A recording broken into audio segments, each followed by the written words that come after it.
c'est beau. Super. OK, tu vas pouvoir t'en venir. Ah tiens, vous êtes encore là pour la conclusion? Approchez-vous, je vais vous parler de la technique du perçage. Tout d'abord, les forets. Un foret, bien, dans le fond, hein, c'est une tige métallique qui permet de percer une pièce de bois. On a deux possibilités pour chacune des dimensions. Vous voyez ici les dimensions, donc le diamètre du foret, et un code de couleur représentant. Lorsque vous allez vouloir avoir un certain diamètre, bien, ça va être pour correspondre à des goujons de bois qui vont être identifiés aussi au code de couleur. Deux possibilités donc. La dimension exacte du goujon de bois ou de la tige de métal, ou la possibilité de le laisser tourner librement. Je vous explique la différence.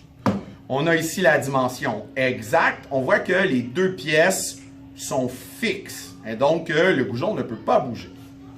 Alors que si j'ai utilisé le foret laisse tourner librement, bien là vous devinez qu'il va y avoir une rotation qui va être possible. Si je veux percer une pièce, très important, elle doit être fixe. Donc je fixe ma pièce. Notez la présence de bouts de bois sacrifice, hein, qui veut dire donc des bouts de bois qui vont empêcher que mon foret entre dans la table. Je prends ma perceuse, je m'assure qu'elle tourne du bon côté, vous voyez le sens de la flèche. Elle tourne bel et bien du bon côté. Si ce n'est pas le cas, ça va avoir une petite odeur de brûlé, parce que la mèche est en train de faire trop de friction. Je m'installe, je place la perceuse de façon verticale. Je perce la pièce.